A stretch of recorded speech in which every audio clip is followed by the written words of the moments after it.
Konnichiwa, Japan fans. Today's show, we're going to talk about language in sales.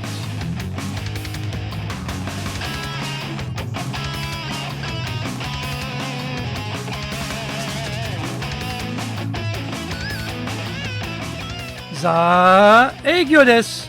それでは行きましょう. So let's get going. This is the 7th year of the Sales Japan series podcast, broadcasting around the world from the Beverly Hills of Japan, Minato-ku, here in downtown Tokyo. It is chic central. I'm your host, Dr. Greg Story, Dale Carnegie Tokyo franchise owner, the president of Dale Carnegie Tokyo Training, and the 3-time best-selling author of Japan Sales Mastery, which is Zaegyo in Japanese, Japan Business Mastery, and Japan Presentations Mastery. Plus, stop wasting money on training in Japanese, training de okane o muda ni sume wa yamimashou, and these are all available now on Amazon. In this podcast, I want to help you to survive and even better, thrive in business. 1, sell more, do it more easily. 2, exceed your targets, in fact, blow up your targets. 3, make some serious money. Don't forget to subscribe and share this podcast with your family, friends, and colleagues. We are not being sponsored by Libsyn, but we value your privacy, which is why we have our podcast hosted by Libsyn. Unlike many other hosting organizations, Libsyn have a strict policy that does not allow access to your private information by anyone. Here is our daily podcast lineup on Apple Podcasts. Mondays, the Cutting Edge Japan Business Show podcast. Tuesday, the Presentations Japan series. And every second Tuesday, the Business Touches in no Oshie Show. Wednesdays, the Sales Japan series.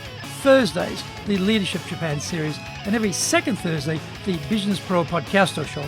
Fridays, the Japan Business Mastery Show podcast. Saturdays, Japan's top business interviews.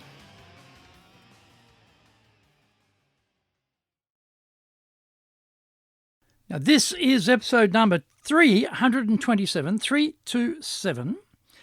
And today we're talking about, do you need to speak Japanese to sell in Japan? There are many non-Japanese speaking business people doing deals with Japanese companies. They may be flying in for meetings or may be based on the ground here. Even those locally based may not have sufficient fluency to conduct a sales meeting in Japanese, even though they may speak some level of Japanese language. I don't know if I would call myself fluent, because I know how complex the Japanese language is, and I know that often I cannot always understand everything being said in the meeting. Having said that, though, I have sold multi-millions of dollars worth of goods and services to Japanese buyers, so something must be working. The further you get out of Tokyo, the higher the degree of requirement for a Japanese business-level capability. The situation is improving, though, as younger people are generally better at English than their parents, regardless of where they are living in Japan. So the provinces are certainly not a wasteland of opportunity, but be prepared for more problems finding someone to be the counterparty with sufficient English to hold a meeting. The flip side is the rarity of speaking with a foreigner is attractive to a lot of regionally based business representatives. In Tokyo, talking in English to a foreigner is a bit blasé, nothing that special. In Ehime, the reaction will be quite different. The key to any sales success is your kokorogame, your true intention. If you are fully focused on the buyer succeeding and want to be a trusted partner, one who is gripped with a burning need to foster the relationship so that there are continuous reorders, then the counterparty will feel that. Most Japanese can read English much better than they can speak it. This presents the opportunity for you to marshal your resources and provide a clear picture of what you offer, why it is going to be a benefit to the buyer, and a ton of detail on the how. If this has been translated into Japanese, then excellent work. However, even if it hasn't, getting it to the buyer ahead of time will give them a chance to familiarize themselves with your company and your solution. In my experience, Japan has an unlimited appetite for data and information.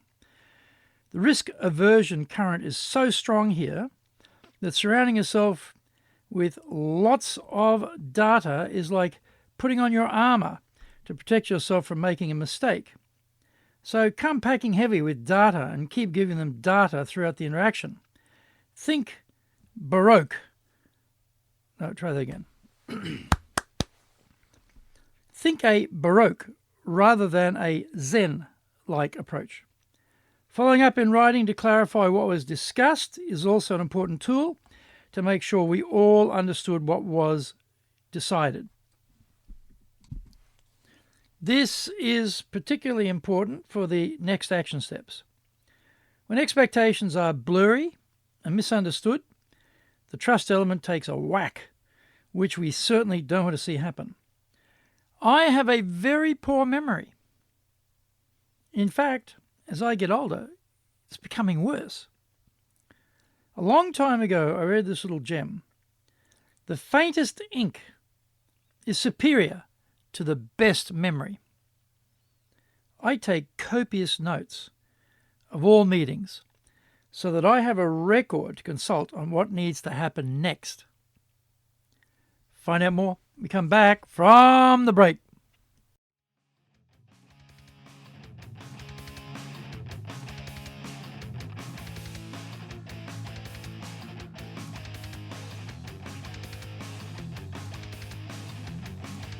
Today's show is brought to you by our public courses, but we also are doing custom in-house programs.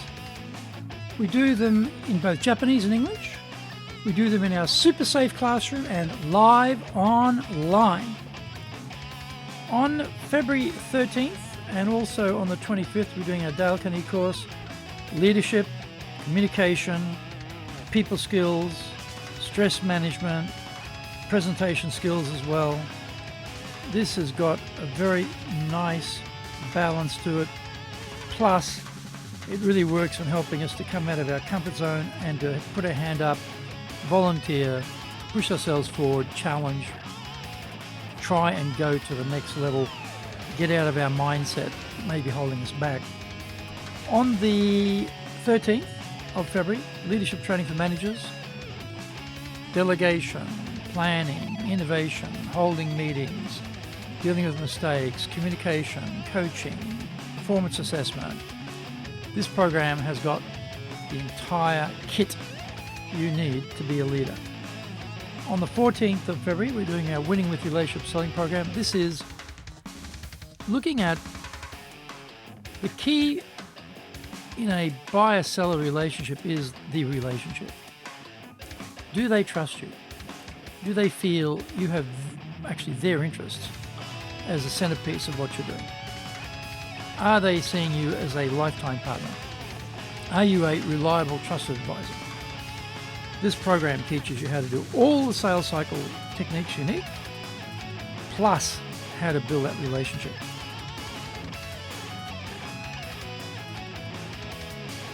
Go to our website at www.dale-carnegie.co.jp. That's www.dale-carnegie.co.jp. Lots and lots of value there for you. To do better in Japan, email me at greg.story@dalecarnegie.com. If you like learning by watching video, then we have nearly 2,000 there for you at Tokyo, Japan, Dale Carnegie TV on YouTube.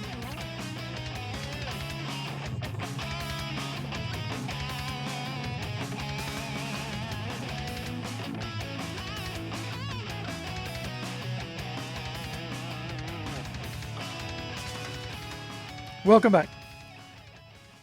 Now these go into my organizer, which can then be filed by month, and notes can be located to check what was decided. I wasn't always this well prepared. I remember making a business trip to Japan from sunny Brisbane and visiting a client in Nagoya. After a year, had passed. In fact, the person I had been dealing with had been rotated into another section, and I met two new people. In that dense, smoke-filled, tiny meeting room, sitting on a super low couch in front of a super low table and sipping my cheap, bitter green tea, I was astonished when they brought out this very thick binder which extensively detailed everything we had discussed previously. That was the day I realized I need to be better organized if I want to succeed in selling stuff to Japanese companies. If possible, invite the counterparty for a meal or drinks at night. This is a bit harder than it used to be because of compliance rules, but it varies from company to company. In the good old days, they would invite you with the sole purpose of enjoying great food and booze on the company's dime. It took me a while to work out it wasn't my charm and charisma which was generating these offers for a good time together after work. A lot of budgets for that type of entertaining have gone by the wayside, so you should invite them and pay. The other thing to consider is working on your English ability. What? I'm a native speaker. What do I need to work on? You may be asking. Immediately purge your English of all idioms, especially sporting idioms. During the daytime, play it with a straight bat. Only those from countries who know cricket will get this meaning. And now you know what it feels like to be left out of the context of the point when idioms are being thrown around with gay abandon. Leave your attempts at humour until a counterparty has had a sufficient amount of alcohol to get your dubious jokes. Don't be sardonic as an attempt to be self-depreciating, or be sarcastic, or be a smarty pants about anything you are discussing. Use simple terms and often frame them so the point is easy to navigate. For example, there are 3 key factors which make our manufacturing process highly effective. Firstly, also slow down the speed of speech. I suffer from this precept because I am an enthusiastic guy and I get excited about how great our training is in both Japanese and English, and I have to constantly remind myself, slow down. It is good practice to make summaries of what has been discussed or agreed on the way through the conversation, rather than waiting to the end. You can say, let me just capture where we are at the moment. We've agreed to do boom, boom, boom. As mentioned before, put what was understood and agreed in writing and send it back to the counterparty so that everything is kept clear. The more Japanese you can speak and the better you can speak it, the wider the Japan world becomes for you, but it isn't closed off if you are not there yet. Try some of these ideas, and I am sure you will find your communication and business improving substantially. Thank you for joining the Sales Japan series. If you found the program useful, then please work on your karma and share this with your family, friends, and colleagues. Don't forget to subscribe and share this podcast. Immediately apply what you've learned today. Go out there and survive. Use it and make some serious money. Bucks, dough, moolah, coin, dosh, lolly, ready, smackers, earners, and bread and honey. Remember, I'm in your corner, committed to your success here in Nippon.